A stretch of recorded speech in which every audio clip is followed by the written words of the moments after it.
Gangster Amritpal Singh Amri wanted for 3 murders shot in Amritsar Jandiala Guru tried to flee custody while being taken for recovery of 2 kilogram of heroin. 21 ਸਾਲਾਂ ਦਾ ਮੁੰਡਾ ਹੈ ਹੁਣ 21 ਸਾਲਾਂ ਜੀ ਉਹਦੇ ਤੇ 3 murder ਵੀ ਕਿਉਂਕਿ ਮਾਰ ਹੀ ਦਿੱਤਾ ਹੁਣ ਕਿਹੜਾ ਪ੍ਰੂਵ ਕਰਨਾ ਹੈ ਕਿ ਜੀ 3 ਉਹਨੇ ਕਿਹੜੇ ਮਰਡਰ ਕੀਤੇ ਉਹਦੇ ਭਾਵੇਂ ਹੱਥਕੜੀਆਂ ਨੇ ਪੁਲਿਸ ਦੀ ਪਾਰਟੀ ਨਾਲ ਹੈ ਉਹਨੇ ਉੱਥੋਂ ਉਹਨੇ ਉਹ ਪਿਸਤੌਲ ਚੱਕ ਲਈ fired at the police team in order to escape from the spot by taking advantage ਕਿ ਧੁੰਦ ਸੀ ਤੇ ਲੱਗੀਆਂ ਹੱਥਕੜੀਆਂ 'ਚ ਵੀ ਉਹਨੇ ਪਿਸਤੌਲ ਚੁੱਕੀ ਉਹਨੇ ਫਾਇਰ ਕੀਤਾ ਪੁਲਿਸ ਦੇ ਉਹਦੇ ਜ਼ਖਮੀ ਹੋ ਗਿਆ ਪੁਲਿਸ ਵਾਲਾ ਤੇ ਪੁਲਿਸ ਨੇ ਸੈਲਫ ਡਿਫੈਂਸ ਗੋਲੀ ਚਲਾਈ ਔਰ ਉਹਨੂੰ ਮਾਰ ਜਿੱਥੇ ਡਰੱਗਸ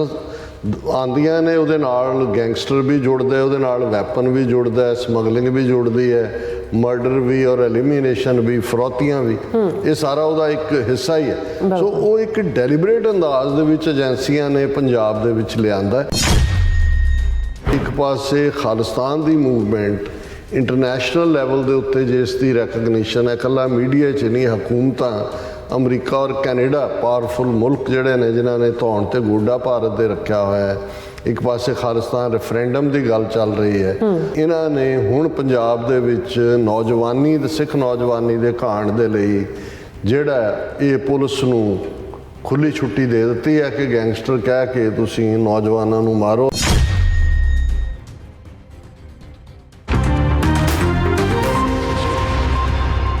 ਦਰਸ਼ਕੋ ਬ੍ਰੇਕ ਤੋਂ ਬਾਅਦ ਤੁਹਾਡਾ ਸਭ ਦਾ ਭਰਪੂਰ ਸਵਾਗਤ ਹੈ। ਸੋ ਵੀਅਰਸ ਗੱਲਬਾਤ ਕਰਨ ਜਾ ਰਹੇ ਹਾਂ ਕਿ ਮੀਡੀਆ ਰਿਪੋਰਟਾਂ ਅਨੁਸਾਰ ਜੰਡਿਆਲੇ ਦੇ ਨੇੜੇ ਇੱਕ ਸਿੱਖ ਨੌਜਵਾਨ ਨੂੰ ਜਿਹੜਾ ਪੁਲਿਸ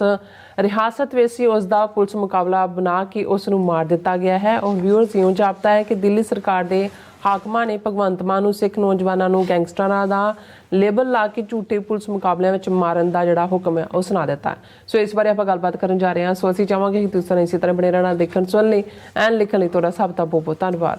ਜੀ ਰਾਜ ਸਾਹਿਬ ਕੀ ਕਹਿਣਾ ਚਾਹੋਗੇ? ਦੇਖੋ ਇਹ ਅੰਗਰੇਜ਼ੀ ਦਾ ਅਖਾਣ ਹੈ ਕਿ before killing a dog you have to prove or you have to declare him mad ਕਿ ਕੁੱਤੇ ਨੂੰ ਮਾਰਨ ਤੋਂ ਪਹਿਲਾਂ ਇੱਥੇ ਕਹਿੰਦੇ ਨੇ ਟੂ ਪੁੱਟ ਟੂ ਸਲੀਪ ਤੁਸੀਂ ਸਾਬਤ ਕਰੋ ਕਿ ਵੀ ਉਹ ਪਾਗਲ ਹੈ ਔਰ ਇਸ ਲਈ ਉਹਨੂੰ ਮਾਰਨਾ ਬੜਾ ਜ਼ਰੂਰੀ ਹੈ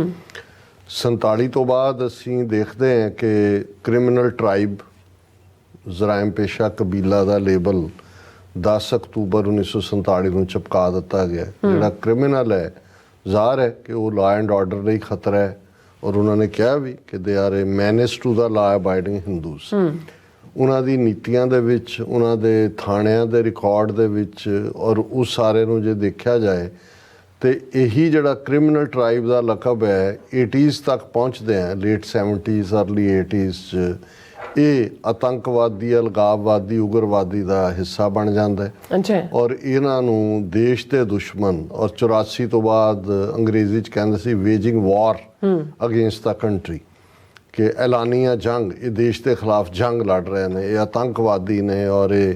ਸੈਡੀਸ਼ਨ ਐਕਟ ਜਦੋਂ ਲੱਗਦੇ ਸੀ ਜਾਂ NSA ਲਾਉਂਦੇ ਸੀ ਜਾਂ ਟਾਡਾ ਲਾਉਂਦੇ ਸੀ ਇਹੀ ਸੀ ਕਿ ਦੇਸ਼ ਦੇ ਖਿਲਾਫ ਐਲਾਨੀਆ ਜੰਗ ਹੁਣ ਕਿਉਂਕਿ ਪੰਜਾਬ ਦੀ ਧਰਤੀ ਦੇ ਉੱਤੇ ਜੇ ਪਿਛਲੇ ਪੀਰੀਅਡ 'ਚ 1995 ਤੋਂ ਬਾਅਦ 31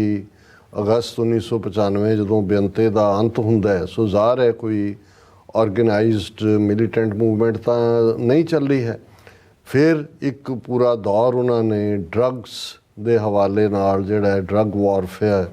ਉਹਨਾਂ ਨੇ ਇੱਕ ਪੂਰੀ ਨਸਲ ਉਸ ਕਿਸਮ ਦੇ ਫਿਰ ਉਹਨਾਂ ਨੇ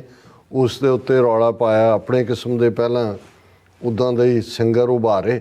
ਫਿਰ ਕਿਹਾ ਜੀ ਇਹ ਡਰੱਗ ਕਲਚਰ ਔਰ ਇਹ ਜਿਹੜਾ ਵੈਪਨ ਔਰ ਡਰੱਗਸ ਔਰ ਉਹਨਾਂ ਵੈਪਨਸ ਨੂੰ ਐਨਕਰੇਜ ਕਰਨ ਵਾਲੀ ਗਾਇਕੀ ਅਸੀਂ ਦੇਖਦੇ ਹਾਂ ਵੀ ਫਿਰ ਕਿਵੇਂ ਉਹਨਾਂ ਨੇ ਕਿਉਂਕਿ ਪੰਜਾਬੀ ਮਿਊਜ਼ਿਕ ਇੰਡਸਟਰੀ 700-800 ਕਰੋੜ ਦੀ ਬਣ ਗਈ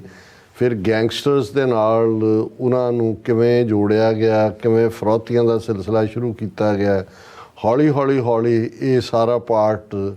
ਅੱਜ ਕੈਨੇਡਾ ਅਮਰੀਕਾ ਦੇ ਵਿੱਚ ਵੀ ਇਸ ਕਿਸਮ ਦੇ ਗੈਂਗਸਟਰਸ ਨੂੰ ਜਿਨ੍ਹਾਂ 'ਚ ਪੰਜਾਬ 'ਚ ਲਾਰੈਂਸ ਬਿਸ਼ਨੋਈ ਔਰ ਦੂਸਰਿਆਂ ਰਾਹੀਂ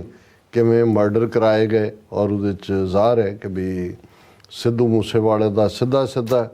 ਔਰ ਉਹ ਅਜੇ ਤੱਕ ਇਨਕੁਆਇਰੀ ਹੋ ਰਹੀ ਹੈ ਜੀ ਲਾਰੈਂਸ ਦਾ ਇੰਟਰਵਿਊ ਕਿੱਥੇ ਹੋਇਆ ਪੰਜਾਬ ਪੁਲਿਸ ਨੇ ਕਿਉਂ ਕੀਤਾ ਇੱਧਰ ਹੋਇਆ ਉਹ ਸਾਰੀ ਇੱਕ ਵੱਖਰੀ ਡਿਬੇਟ ਅਸਲੀ ਕਾਤਲਾਂ ਤੱਕ ਨਹੀਂ ਪਹੁੰਚੇਗੀ, ਪਹੁੰਚਣ ਦੀ ਗੱਲ ਨਹੀਂ। ਫਿਰ ਪਤਾ ਨਹੀਂ ਕਿਹੜਾ ਮਿੱਠੂ ਗੈਂਗ ਤੇ ਹੈਪੀ ਗੈਂਗ ਤੇ ਭਾਗੋ ਵਾਲੀਆ ਗੈਂਗ ਤੇ ਜੱਗੂ ਵਾਲੀਆ ਗੈਂਗ,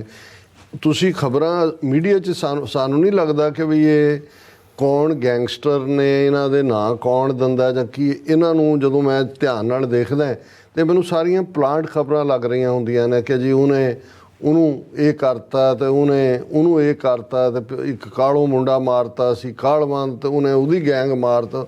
ਸੋ ਉਦੋਂ ਵੀ ਇਹ ਲੱਗ ਰਿਹਾ ਸੀ ਪਿਛਲੀ ਅਮਰਿੰਦਰ ਦੀ ਸਰਕਾਰ ਵੇਲੇ ਵੀ, ਜਦੋਂ ਉਹਨੇ ਕਿਹਾ ਜੀ ਅਸੀਂ ਮੁਕਤ। ਹਾਲਾਂਕਿ ਜਦੋਂ ਡਰੱਗਸ ਲਿਆਂਦੀਆਂ ਗਈਆਂ ਜਾਂ ਡਰੱਗਸ ਆਈਆਂ, ਇਹਦੇ 'ਚ ਕੋਈ ਸ਼ੱਕ ਨਹੀਂ ਹੈ ਕਿ ਗੈਂਗਸਟਰ ਕਲਚਰ ਨੂੰ ਬਾਦਲਾਂ ਦੀ ਸਰਕਾਰ ਨੇ ਵੀ, ਸਿਕੰਦਰ ਮਲੂਕਾ ਔਰ ਉਹ ਦੂਸਰੇ ਸਾਰੇ ਜਿਹੜੇ ਨੇ, ਇਹਦੇ ਲਈ ਜਿਹਦੀ ਇੱਕ ਉਦਾਹਰਨ ਲੱਖਾ ਸਿਧਾਣਾ ਜਿਹੜਾ ਖੁਦ ਕਹਿੰਦਾ ਵੀ ਮੈਨੂੰ ਕਿਵੇਂ ਇਹਨਾਂ ਨੇ ਵਰਤਿਆ। ਕਿਉਂਕਿ ਜਿੱਥੇ ਡਰੱਗਸ ਆਉਂਦੀਆਂ ਨੇ ਉਹਦੇ ਨਾਲ ਗੈਂਗਸਟਰ ਵੀ ਜੁੜਦੇ, ਉਹਦੇ ਨਾਲ ਵੈਪਨ ਵੀ ਜੁੜਦਾ, ਸਮਗਲਿੰਗ ਵੀ ਜੁੜਦੀ ਹੈ, ਮਰਡਰ ਵੀ ਔਰ ਐਲੀਮੀਨੇਸ਼ਨ ਵੀ, ਫਰੌਤੀਆਂ ਵੀ, ਇਹ ਸਾਰਾ ਉਹਦਾ ਇੱਕ ਹਿੱਸਾ ਹੀ ਹੈ। ਸੋ ਉਹ ਇੱਕ ਡੈਲੀਬਰੇਟ ਅੰਦਾਜ਼ ਦੇ ਵਿੱਚ ਏਜੰਸੀਆਂ ਨੇ ਪੰਜਾਬ ਦੇ ਵਿੱਚ ਲਿਆਂਦਾ। ਔਰ ਹੁਣ ਜਦੋਂ ਕਿ ਇੱਕ ਪਾਸੇ ਖਾਲਿਸਤਾਨ ਦੀ ਮੂਵਮੈਂਟ ਇੰਟਰਨੈਸ਼ਨਲ ਲੈਵਲ ਦੇ ਉੱਤੇ ਜਿਸ ਦੀ ਰੈਕਗਨੀਸ਼ਨ ਹੈ, ਇਕੱਲਾ ਮੀਡੀਆ 'ਚ ਨਹੀਂ, ਹਕੂਮਤਾਂ ਅਮਰੀਕਾ ਔਰ ਕੈਨੇਡਾ ਪਾਵਰਫੁਲ ਮੁਲਕ ਜਿਹੜੇ ਨੇ ਜਿਨ੍ਹਾਂ ਨੇ ਧੌਣ ਤੇ ਗੋਡਾ ਭਾਰਤ ਦੇ ਰੱਖਿਆ ਹੋਇਆ ਹੈ, ਇੱਕ ਪਾਸੇ ਖਾਲਿਸਤਾਨ ਰੈਫਰੈਂਡਮ ਦੀ ਗੱਲ ਚੱਲ ਰਹੀ ਹੈ। ਔਰ ਇਸ ਸਾਰੇ ਦੇ ਚੱਲਦਿਆਂ ਇਹ ਜਿਹੜਾ ਪੁਲਿਸ ਮੁਕਾਬਲਾ ਬੀਤੇ ਕੱਲ੍ਹ ਜਿਹੜਾ ਹੈ ਉਹ ਜੰਡਿਆਲੇ ਦੇ ਨੇੜੇ ਦਿਖਾਇਆ ਗਿਆ। ਮੈਂ ਇਹਨੂੰ ਟ੍ਰਿਬਿਊਨ ਨਿਊਜ਼ ਸਰਵਿਸ ਦੀ ਖਬਰ ਨੂੰ ਪੜ੍ਹਾਂਗਾ ਅੰਗਰੇਜ਼ੀ 'ਚ, ਐਸਾ 'ਚ ਅਸੀਂ ਆਪਣੇ ਵਿਊਅਰਸ ਦੇ ਉੱਤੇ ਛੱਡਾਂਗੇ ਕਿ ਉਹ ਦੇਖਣ ਕਿ ਵੀ ਇਹ ਪੁਲਿਸ ਮੁਕਾਬਲਾ ਨਹੀਂ ਹੈ, ਇਹ ਕਿਲਿੰਗ ਹੈ ਆਫ ਏ ਸਿੱਖ ਨੌਜਵਾਨ, ਜਿਹੜਾ ਭਾਵੇਂ ਉਹ ਕਿਸੇ ਰਸਤੇ ਤੇ ਵੀ ਹੋਏ, ਜੇ ਕੋਈ ਗੈਂਗਸਟਰ ਵੀ ਹੈ ਜਾਂ ਕੋਈ ਕਿਸੇ ਦਾ ਮਰਡਰ ਵੀ ਕਰਦਾ ਹੈ, ਪਰ ਉਹਦੇ ਲਈ ਤਾਂ ਤੁਹਾਡੀਆਂ ਕਚਹਿਰੀਆਂ ਨੇ, ਤੁਹਾਡੇ ਕੋਲ ਜੇ ਐਵੀਡੈਂਸਿਸ ਨੇ ਤੁਸੀਂ ਉਹਦੀ ਕਨਵਿਕਸ਼ਨ ਕਰੋ। ਪਰ ਜਦੋਂ ਤੁਸੀਂ ਐਕਸਟਰਾ ਜੁਡੀਸ਼ੀਅਲ ਕਿਲਿੰਗ ਦਾ ਮਤਲਬ ਹੀ ਇਹ ਹੈ ਵੀ ਤੁਸੀਂ ਮਾਰ ਮਰਾਈਆ ਸ਼ੁਰੂ ਕਰ ਦਿੰਦੇ ਹੋ, ਤੇ ਇਹਦਾ ਮਤਲਬ ਇਹ ਹੈ ਕਿ ਜਿਵੇਂ ਤੁਸੀਂ ਕਿਹਾ ਕਿ ਹੁਣ ਜਦੋਂ ਕਿ ਮੂਵਮੈਂਟ ਇੰਟਰਨੈਸ਼ਨਲ ਪ੍ਰਪੋਰਸ਼ਨਸ ਦੇ ਉੱਤੇ ਆਪਣੀ ਥਾਂ ਬਣਾ ਰਹੀ ਹੈ, ਤੇ ਇਹਨਾਂ ਨੇ ਹੁਣ ਪੰਜਾਬ ਦੇ ਵਿੱਚ ਨੌਜਵਾਨੀ ਤੇ ਸਿੱਖ ਨੌਜਵਾਨੀ ਦੇ ਘਾਣ ਦੇ ਲਈ ਜਿਹੜਾ ਇਹ ਪੁਲਿਸ ਨੂੰ ਖੁੱਲੀ ਛੁੱਟੀ ਦੇ ਦਿੱਤੀ ਹੈ ਕਿ ਗੈਂਗਸਟਰ ਕਹਿ ਕੇ ਤੁਸੀਂ ਨੌਜਵਾਨਾਂ ਨੂੰ ਮਾਰੋ। ਔਰ ਖਬਰ ਹੈ gangster Amritpal Singh Amri wanted for 3 murders shot in Amritsar Jandiala Guru tried to flee custody while being taken for recovery of 2 kilogram of heroin। ਹੁਣ ਇਹਨਾਂ ਦੀ ਖਬਰ ਹੈ ਔਰ ਇਹ 21 ਸਾਲਾਂ ਦਾ ਮੁੰਡਾ ਹੈ। ਹੁਣ 21 ਸਾਲਾਂ ਜੀ ਉਹਦੇ ਤੇ 3 ਮਰਡਰ ਵੀ ਕਿਉਂਕਿ ਮਾਰ ਹੀ ਦਿੱਤਾ। ਹੁਣ ਕਿਹੜਾ ਪ੍ਰੂਵ ਕਰਨਾ ਹੈ ਕਿ ਜੀ 3 ਉਹਨੇ ਕਿਹੜੇ ਮਰਡਰ ਕੀਤੇ। ਉਹ ਕਹਾਣੀ ਇਹ ਹੈ ਕਿ ਜੀ ਇਹ ਅਮਰੀ ਦੇ ਨਾਲ ਤੇ ਪੁਲਿਸ ਦਾ ਸਵੇਰੇ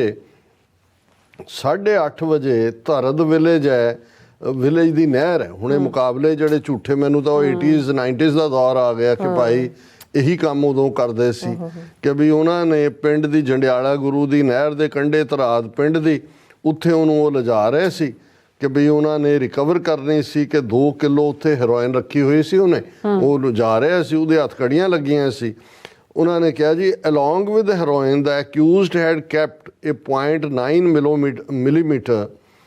9 mm imported pistol with it. He was handcuffed, ਉਹਦੇ ਹੱਥਕੜੀਆਂ ਲੱਗੀਆਂ ਹੋਈਆਂ ਨੇ, but he took out the pistol। ਉਹਦੇ ਭਾਵੇਂ ਹੱਥਕੜੀਆਂ ਨੇ, ਪੁਲਿਸ ਦੀ ਪਾਰਟੀ ਨਾਲ ਹੈ, ਉਹਨੇ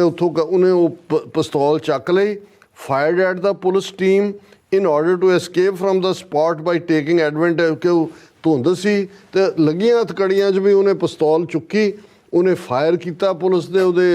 ਜ਼ਖਮੀ ਹੋ ਗਿਆ ਪੁਲਿਸ ਵਾਲਾ, ਤੇ ਪੁਲਿਸ ਨੇ ਸੈਲਫ ਡਿਫੈਂਸ ਗੋਲੀ ਚਲਾਈ ਔਰ ਉਹਨੂੰ ਮਾਰ ਦਿੱਤਾ। ਹੁਣ ਇਹ ਤੋਂ ਵੱਡਾ ਹੋਰ ਤਾਂ ਕੋਈ ਝੂਠ ਹੋ ਨਹੀਂ ਸਕਦਾ। ਆਮ ਬੰਦਾ ਕਿ ਵੀ ਇੱਕ ਬੰਦੇ ਨੂੰ ਤੁਸੀਂ 2 ਦਿਨ ਦਾ ਫੜਿਆ, ਮਾਰ ਕੇ ਉਹਨੂੰ ਝਾਮ ਕੇ ਜਿਹੜਾ ਉਹ ਖੜਾ ਵੀ ਨਹੀਂ ਹੋ ਸਕਦਾ ਹੋਣਾ ਪ੍ਰੋਪਰਲੀ, ਹੈਂਡਕਫ 'ਚ ਉਹਨੂੰ ਲਿਆਏ ਮੁਕਾਬਲਾ ਬਣਾਉਣ ਲਈ ਨੇ ਉੱਥੇ। ਉਹ ਜਿਹੜੀ ਹੈਰੋਇਨ ਫੜਨ ਦੀ ਉਹ ਤਾਂ ਨਾਲ ਥੈਲੀ ਲਿਆਏ ਹੋਣੇ ਨੇ ਵੀ ਉੱਥੇ ਰੱਖਣੀ, ਹੈਂਡਕਫ ਹੈ ਉਹ। ਉਹਨੂੰ ਕਹਿੰਦੇ ਜੀ ਉਹਨੇ ਜਿੱਥੇ ਰੱਖੀ ਸੀ ਹੈਰੋਇਨ ਉੱਥੋਂ ਪਿਸਤੌਲ ਵੀ ਸੀ, ਉਹਨੂੰ ਹੀ ਹੈਂਡਕਫ ਦੇ ਨਾਲ ਉਹਨੂੰ ਚੁੱਕਿਆ, ਪੁਲਿਸ ਤੇ ਗੋਲੀ ਚਲਾਈ। ਔਰ ਜਵਾਬੀ 21 ਸਾਲਾਂ ਦਾ ਮੁੰਡਾ ਤੁਸੀਂ ਜਿਹੜਾ ਉਹ ਸਾਰਿਆਂ ਨੂੰ ਕਰ ਰਹੇ ਨੇ। ਉਹਨੇ ਕਿਹਾ ਪੁਲਿਸ ਐਕਟਿਡ ਇਨ ਸੈਲਫ ਡਿਫੈਂਸ, ਔਰ ਇਹ ਜਿਹੜਾ ਉਹਨਾਂ ਨੇ ਕਿਹਾ ਜੀ ਹੀ ਵਾਜ਼ ਹੈਂਡਕਫਡ but he managed to take out the pistol and open fire to flee the spot by taking advantage of dense fog ਕਿ ਜੀ ਭਾਵੇਂ ਹੱਡ ਕਫ ਸੀ ਪਰ ਦੇਖੋ ਉਹਨੇ ਫਿਰ ਵੀ ਪਿਸਤੌਲ ਚੁੱਕ ਲਈ ਤੇ ਪੁਲਿਸ ਨੇ ਜਿਹੜਾ ਉਹ ਸੈਲਫ ਡਿਫੈਂਸ ਦੇ ਵਿੱਚ ਫਾਇਰ ਕੀਤਾ ਔਰ ਇਹ ਸਾਰੇ ਨੂੰ ਜਦੋਂ ਤੁਸੀਂ ਦੇਖਦੇ ਹੋ ਜੀ ਐਸਐਸਪੀ ਮੌਕੇ ਤੇ ਪਹੁੰਚ ਗਿਆ, ਫੋਰੈਂਸਿਕ ਐਕਸਪਰਟ ਪਹੁੰਚ ਗਏ ਔਰ ਹੁਣ ਇਹਦੀ ਇਨਕੁਆਇਰੀ ਹੋਏਗੀ, ਇਨਵੈਸਟੀਗੇਸ਼ਨ ਹੋਏਗੀ ਔਰ ਮੈਜਿਸਟ੍ਰੇਟ ਇਨਕੁਆਇਰੀ। ਮਤਲਬ ਮੈਨੂੰ ਇਹ ਲੱਗਦਾ ਹੈ ਕਿ ਵੀ ਆਉਣ ਵਾਲੇ ਦਿਨਾਂ ਇਹ ਆਗਾਜ਼ ਹੈ, ਖੁੱਲੀ ਛੁੱਟੀ ਦੇ ਦਿੱਤੀ ਹੈ ਔਰ ਇਸ ਵੇਲੇ ਕਿਉਂਕਿ ਅਰਵਿੰਦ ਕੇਜਰੀਵਾਲ ਵੈਸੇ ਭਗੌੜ ਹੈ, ਉਹਨਾਂ ਦੀ ਜਿਹੜੀ ਡਰੱਗ ਐਨਫੋਰਸਮੈਂਟ ਹੈ ਉਹਨੇ ਦੂਜੀ ਵਾਰੀ ਸੰਮਣ ਜਾਰੀ ਕੀਤੇ ਨੇ, ਉਹ ਆ ਕੇ ਹੁਸ਼ਿਆਰਪੁਰ 'ਚ ਲੁਕਿਆ ਹੋਇਆ ਹੈ। ਇੱਧਰ ਭਗਵੰਤ ਮਾਨ ਨੇ ਜਿਵੇਂ ਅਮਰਿੰਦਰ ਨੇ ਸਮਝੌਤਾ ਅਮਿਤ ਸ਼ਾਹ ਨੇ ਇਹਨੇ ਵੀ ਕੀਤਾ ਹੋਇਆ, ਇਹਨੂੰ ਉਹਨਾਂ ਨੇ ਕਿਹਾ ਹੋਣਾ ਕਿ ਜੀ ਹੁਣ ਇੰਟਰਨੈਸ਼ਨਲੀ ਇਹ ਜਿਹੜਾ ਚੱਲ ਰਿਹਾ ਖਾਲਿਸਤਾਨ ਦਾ ਕੰਮ ਇਹਨੂੰ ਠੱਲ ਪਾਉਣ ਦਾ ਹੈ ਵੀ ਮੁੰਡੇ ਮਾਰਨੇ ਸ਼ੁਰੂ ਕਰੋ ਤੇ 21 ਸਾਲਾਂ ਦੇ ਮੁੰਡੇ ਨੂੰ ਮਾਰ ਕੇ ਇਹਨਾਂ ਨੇ ਇਸ ਦਾ ਆਗਾਜ਼ ਕੀਤਾ ਔਰ ਅਸੀਂ ਤਾਂ ਆਵਾਜ਼ ਹੀ ਚੁੱਕ ਸਕਦੇ ਹਾਂ। ਪਰ ਇਸ ਕੋਈ ਸ਼ੱਕ ਨਹੀਂ ਕਿ ਆਉਣ ਵਾਲੇ ਦਿਨਾਂ 'ਚ ਅਸੀਂ ਇਸ ਕਿਸਮ ਦੇ ਹੋਰ ਵੀ ਸੋ ਕਾਲਡ ਐਨਕਾਊਂਟਰ ਝੂਠੇ ਪੁਲਿਸ ਮੁਕਾਬਲੇ ਦੇਖਾਂਗੇ ਜਿਹਦੇ 'ਚ ਪੰਜਾਬ ਦੀ ਨੌਜਵਾਨੀ ਨੂੰ ਇਵੇਂ ਹੀ ਗੈਂਗਸਟਰ ਦਾ ਲੇਬਲ ਲਾ ਕੇ ਵਾਈਪ ਆਊਟ ਕੀਤਾ ਜਾਏਗਾ। ਜੀ ਰਾਜ ਸਾਹਿਬ ਤੁਹਾਡਾ ਬਹੁਤ ਬਹੁਤ ਸ਼ੁਕਰੀਆ। ਸੋ ਥਲੇ ਬ੍ਰੇਕ ਵਿਊਅਰਸ ਤੁਸੀਂ ਕਿਤੇ ਨਹੀਂ ਜਾਣਾ, ਮਿਲਦੇ ਹਾਂ ਆਫਟਰ ਦਿਸ ਸ਼ਾਰਟ ਬ੍ਰੇਕ।